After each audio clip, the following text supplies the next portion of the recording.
one of the uses I really like, and I called it stress in the book, right? I referred to it as stress, but really resetting the sympathetic nervous system, getting that balance, the autonomic nervous system, I should say properly, getting you into that rest and digest parasympathetic nervous state. So we can put cups along your back, and yes, we're affecting the vagus nerve, right? We're helping regulate that vagal nerve tone, getting you into a more relaxed state. Do you want to wake up feeling like you're stepping into who you're meant to be, into the best possible version of you? What if I told you that the key to your best life, health, and happiness are all around you? You just have to find what works for you. I'm hopeful Jasa, and I believe that there isn't just one way to live a healthy and meaningful life, and that all you need is a little inspiration to make changes that last from the inside out. Each week, I'll be sharing tangible tips and inspirational interviews to help you on your journey. These are the steps to take to improve your life and live with purpose. This is Hopeful and Wholesome. Hey y'all, welcome back to Hopeful and Wholesome. Today I have on the show Dr. Tom Ingegno, and he is the best-selling author of the cupping book, Unlocking the Secrets of Ancient Healing. Dr. Tom owns and operates Charm City Integrative Health, and his clinic provides a multidimensional approach to reducing inflammation, improving circulation, and regulating the immune system to help people thrive. In addition to his nearly quarter century of clinical experience, he's also taught at 2 universities of East Asian medicine and served as the chair of the Maryland Board of Acupuncture. His professional passion is to help patients and like-minded practitioners develop no-nonsense practices to allow people to maximize their health. And we are diving into the conversation all about cupping. If you've heard it, you've seen the marks that people have on their backs from cupping. We are going to dive into exactly what cupping is, the benefits of cupping, why cupping can really be transformational for your health. And I love Dr. Tom's approach to this because he's going to talk about how you can do this at home. Like you don't even have to go anywhere to do this, which is pretty cool. So this is such a fun convo and just something else to add to your toolbox of things to really help your body, your well-being. So let's jump in. All right, y'all. I'm here with Dr. Tom, ready to jump in. Thanks so much for joining us today. I'm excited. Your online persona is so warm and inviting that I was looking forward to this. Oh, thank you. I appreciate that. Well, yeah. I'm excited to chat. So we have talked about some, Eastern practices, but cupping specifically is not what we've talked about. Yeah. So I'm excited to bring this conversation. And so I want to start with that part of your life, how specifically, how did you get into this type of therapy practice? Yeah. So, I mean, it comes from a bigger question that I've been asking myself. I've been practicing for over 23 years, and really I was starting to reflect and go, wow, I could work 24/7, have a completely full, schedule, even with infinite rooms. I won't even scratch the surface of the population here in Baltimore, right? And I really want to make an impact on people's healths, right? So that at an individual level, you just can't keep grinding and get to that, right? So it became very interesting to me that cupping, even though it's part and parcel of Chinese medicine, it's not originally from Asia, but it's been part of it so long, and it was a folk medicine. It's been a folk medicine in almost every culture. So, well, here's something that we have modern day research on. We have, 4,000 or 5,000 years of clinical use. And then we have an attachment to all of these different cultures. And when I was teaching at a school in Manhattan, anytime we talked about it, we had a huge foreign student population. It was grandma used to do that, right? And I remember my grandmother talking about it, my great grandmother talking about it, but they weren't practicing it, right? Right. But it was always in households, and even clinically, when it came into the Chinese practice, that was about 300 to 350 A.D. There was a famous physician that basically said, and I'm paraphrasing here, guys, get off your high horse. I know this is folk medicine, but it's really valid, right? So for me, I was looking at the hallmarks of what makes a good home therapy. And one is it widely known? And yes, it is, even though it's kind of like a reintroduction, especially in the last maybe decade or so. 2, is it effective? Yes, we've got some modern day systematic reviews that are very positive for pain relief. And then 3, is it safe? And, classically it was fire cupping, where you would use fire to create a vacuum and then apply a jar, a cup, a buffalo horn, a piece of bamboo. But nowadays we can use silicone. There's cups with pumps. So we've removed the fire, we've removed the glass cups that we use in our clinic, and we've made it infinitely safer. So it hit all of those hallmarks of what makes a good home therapy. And it just made sense that if I wanted to impact people at that home level, that this was a nice introduction.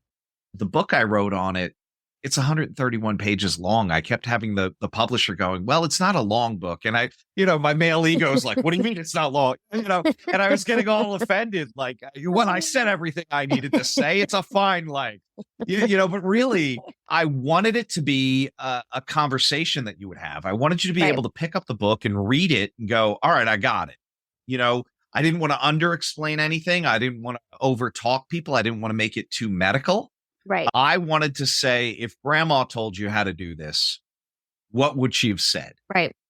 Right. And there's so many new tools. And had I written this book 10 or 15 years ago, it probably would have been even shorter, because so many new cupping supplies have come onto the market, and there's so many fun little devices, and there's a wide price point. So you don't have to spend a lot to learn how to do this. Mm-hmm. And then you have tools that last a lifetime. And it just seemed so natural. And it had my head thinking about, what am I going to write about in the future? And the process has become to become an author now is pretty straightforward. And, almost anyone can self-publish for a little bit of money. You can get some help along the way and pay what you need. So in my head, I might kick out 3 or 4 more books just in this still avenue of, how do we empower people to take control of their health at home? And certainly people that are talking about nutrition. There's people that are talking about all these home remedies, but it's still not at this critical mass where I think it's tipped the scales for us in our favor, right? There's plenty of people doing it. There's not enough. Right. So hopefully I'm just another voice adding into that entire, symphony that'll eventually be playing, and people will hear it. They'll start taking command of their own health. Yeah.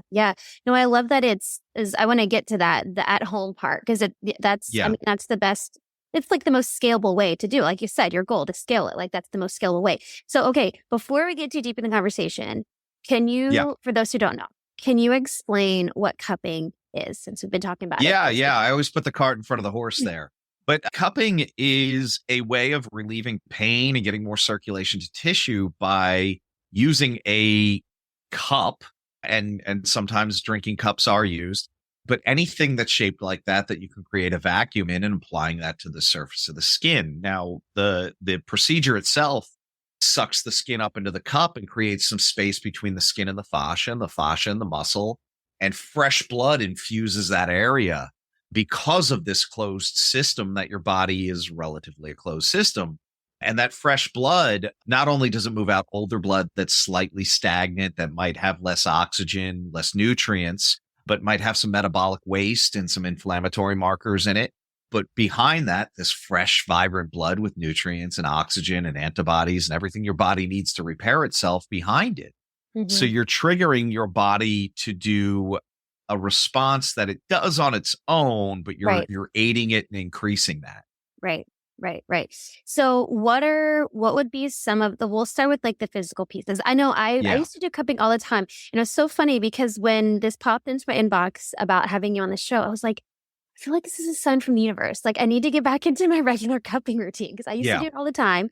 And then we got one for home and just got out of routine. But anyway, what would be some of the physical benefits people might see? So number one, and this one's the most heavily researched, neck and shoulder pain and low back pain. Cupping lends itself to larger, broader muscles. So those bigger muscle groups that are doing the bulk of your work, the ones that tighten up when you're stressed out, the ones that you're probably going to injure at the gym, are most likely, the traps, the shoulders, the neck, the lumbar spine, those muscles that are associated with that, the hips. So, cupping is also a little bit more horseshoes and hand grenades than some other techniques. So does it hurt there? Is it sore? Is it tight? Yes, you can put a cup there generally, Mm-hmm. That makes sense. That makes sense. Beyond the physical parts, because this is one of my favorite things to talk about because I like to go down the rabbit holes. I like to get into things even remotely woo, which I don't really consider Okay. this woo, but some people might. But what would be like, have you witnessed people having like energetic, emotional Yeah. transformation in this? Yeah, I think this speaks to a bigger topic just of East Asian medicine as a whole, right? Sure. There was this concept that Descartes kind of started with this ghost in the machine, right? And that was coined later by another philosopher, I think in the 40s. I think it was British. That term ghost in the machine, but this, I think, therefore I am. And it wasn't that there was this spirit in a body in most Asian philosophy. It's a density of energy, right? So, we have this concept that chi, which I think definitely, unfortunately, got affected by Western woo-woo culture. The Chinese physicians do not talk like this, Right. but they understand the concept that yes, everything has energy, right? I mean, Right. that's more of a physics thing Right. than even when we talk about chi, when we say it's stuck or there isn't enough. I believe it's more like physics, whereas is it kinetic or is it kinetic or potential, right? Right. So if it's potential, does your body have the ability to do it? And if it's kinetic, Exactly. is it doing the thing Doing it it, needs right. to? And when we're talking about the physical body, that's just more dense energy in Chinese medicine, right? At some point, it's been squeezed so much. And if we look at like nuclear physics, right? We know if we separate an atom, that's where we get like a bomb. That's where we get, nuclear reactors. There's so much energy in those atoms, right? So it does have a more modern physics type correlation. So when we're treating the physical body, yes, we're treating the energetic bodies. You can't separate that, right? If I'm just doing, and I'm not saying this in a derogatory term, even if I'm just rubbing your back, right? There's a psycho-emotional component to that. I'm comforting you. We're having an energetic exchange, even though we're physically touching. Right. So you can't tease those out. And one of the uses I really like, and I called it stress in the book, right? I referred to it as stress, but really resetting the sympathetic nervous system, getting that balance, the autonomic nervous system, I should say properly, getting you into that rest and digest parasympathetic nervous state.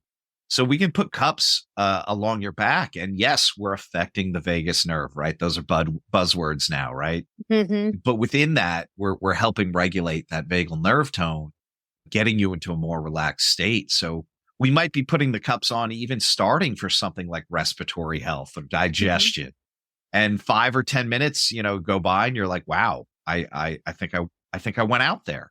Yeah. You dropped. Why? It is relaxing. Yeah. Yeah. No, I love that. And I love your explanation of that. Because, like I said, I don't really consider this woo, but I think it's like the Western world just kind of turns it into. So I like your explanation. I like your explanation of kinetic versus potential. I love that.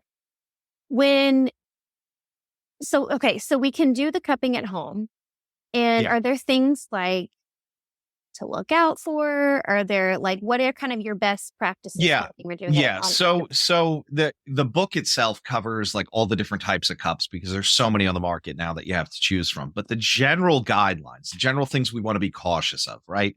I've seen pregnant women do it. I believe Jessica Simpson got it done at a nail salon while she was pregnant. And I'm like, well, that's contraindicated.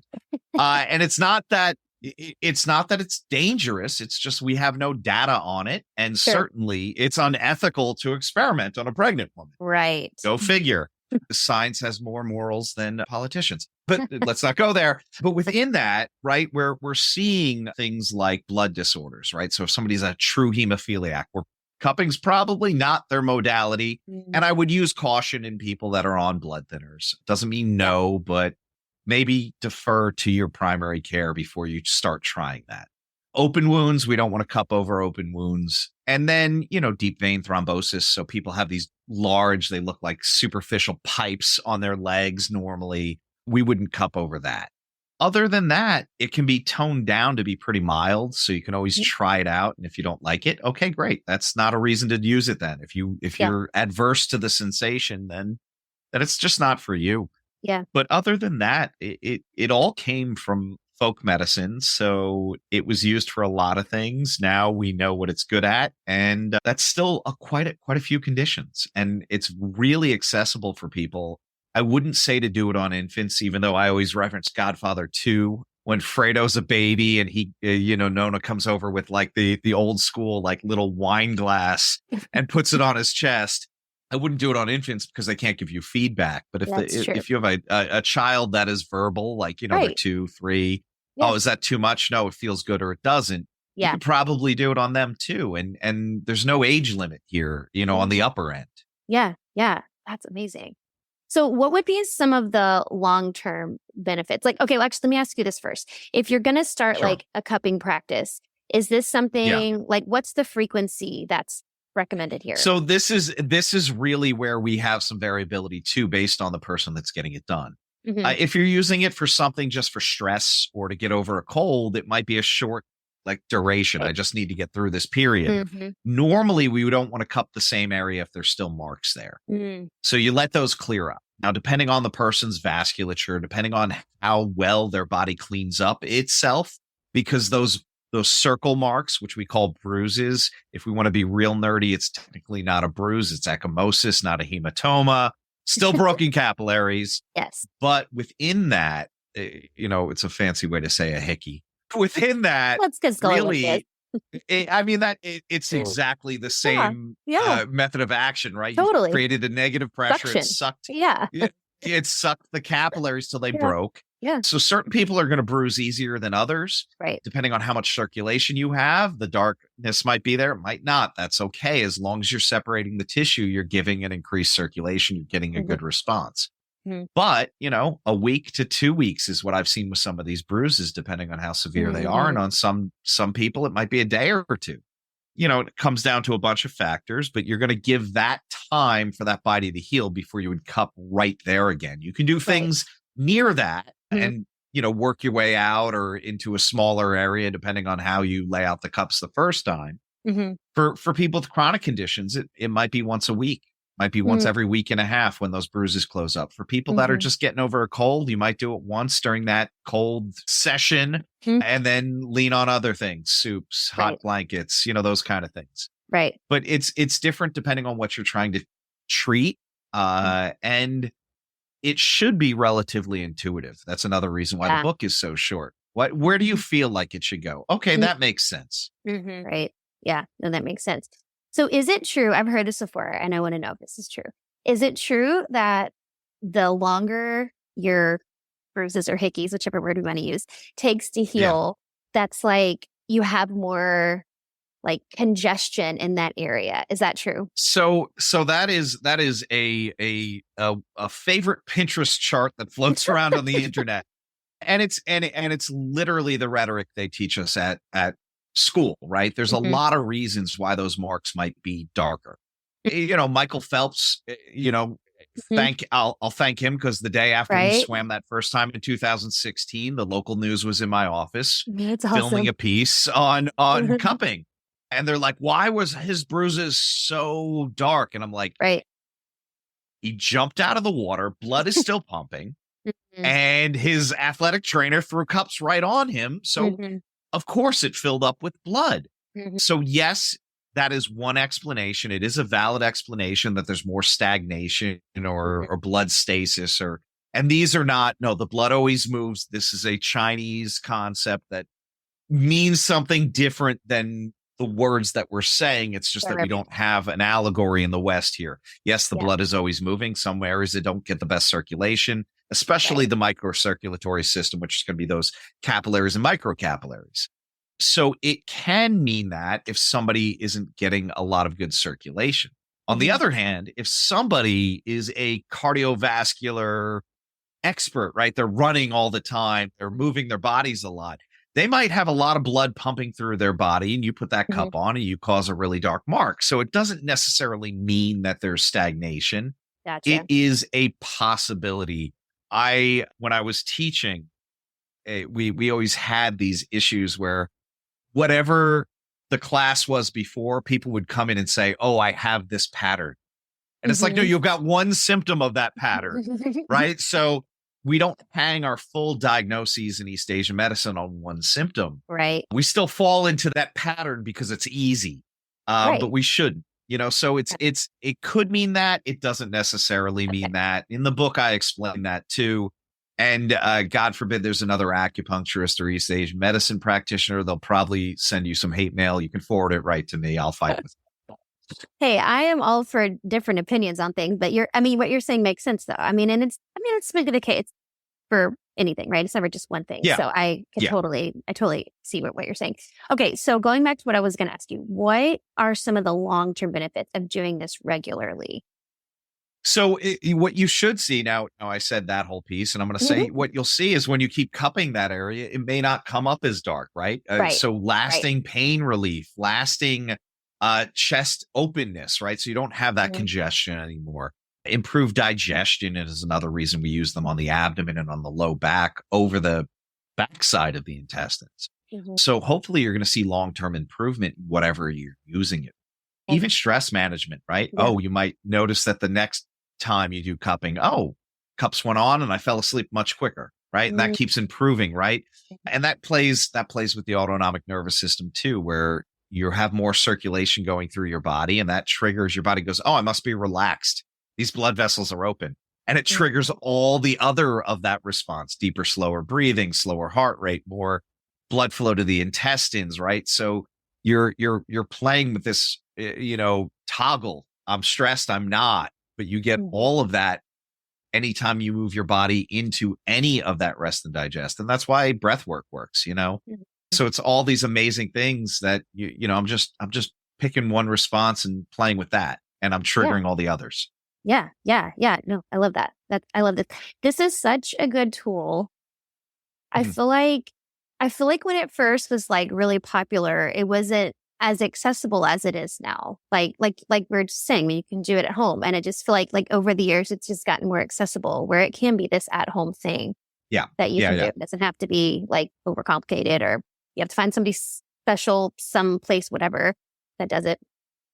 Yeah, you want to have some basic knowledge of this, but this isn't a technique that I would gatekeep, especially once we remove fire or glass, right? Because you might break it. If somebody says they do acupuncture at home, I'm going to call them a fucking idiot and hope that they don't hurt themselves or somebody else. Right. With this, this came from folk medicine and it belongs to the people. So, I remember some acupuncturists getting up in arms because they heard massage therapists were doing cupping and PTs, and I'm like, no, this one isn't ours. We can't. Let's not have this fight.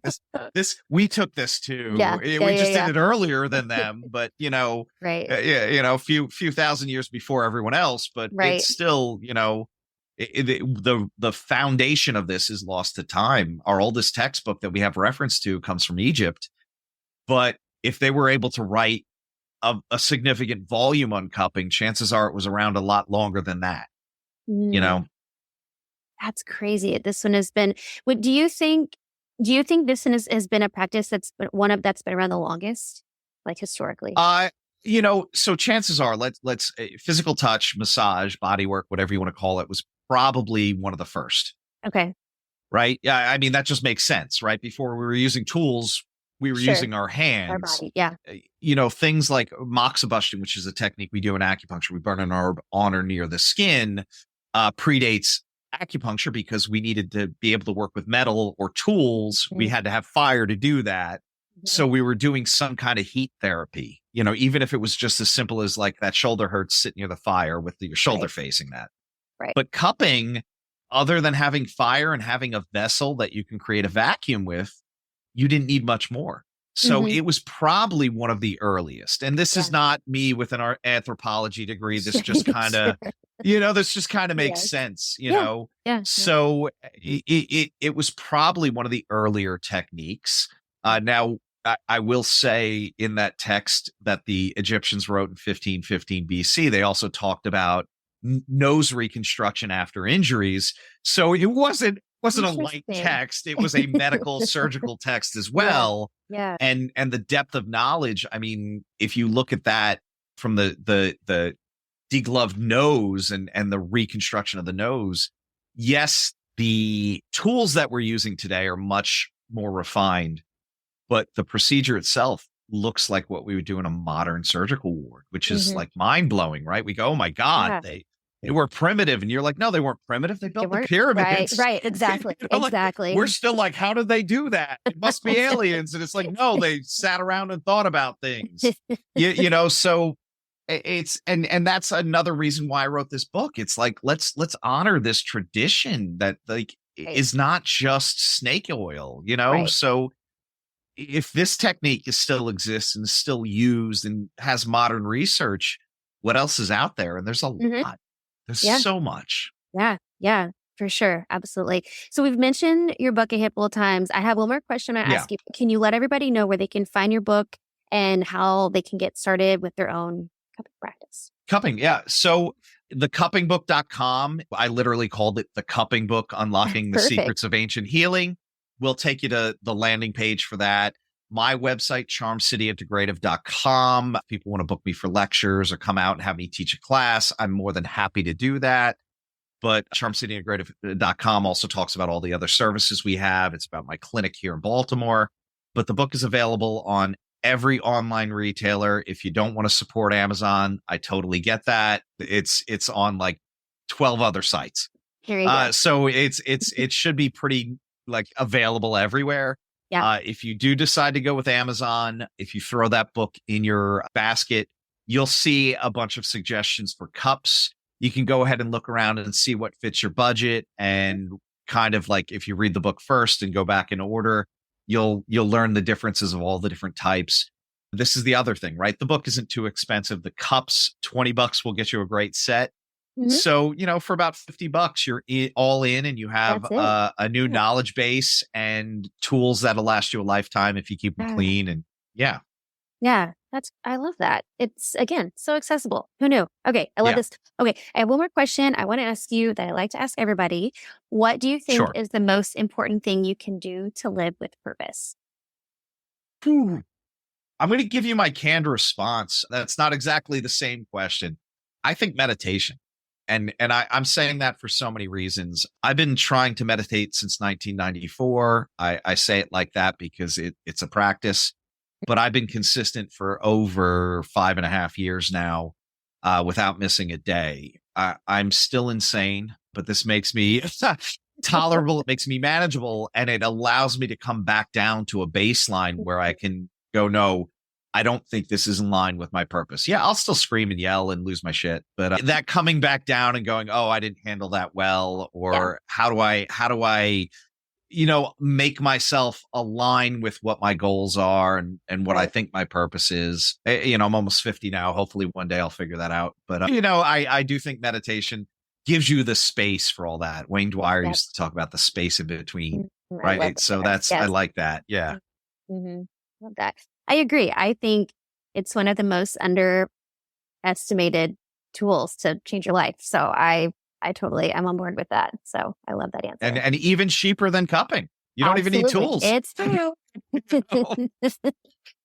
Yep, 100%. Thank you so much for this conversation, Dr. Tom. I'm excited for everybody to dive into the book and get their own cupping set and start this. I mean, I think this is such a simple tool to put in your wellness little, regimen at home. So I love this. Thank you so much for sharing your insight and your wisdom for all this. Oh, this was so much fun. Thank you for having me on, Hope. Thanks for listening to Hopeful and Wholesome, y'all. If you found value in this week's episode, please subscribe on iTunes or wherever you listen to your podcast and leave a review to let me know what you thought. I'd love to know what you find useful in these episodes so I can know how to provide the most value I can to my listeners. And if you have topics you'd like to know more about, I'd love to hear those as well. So shoot me a message on Instagram, Facebook, or LinkedIn. It's at The Hope Pedraza, or you can visit my website, hopefulandwholesome.com. Thanks, y'all.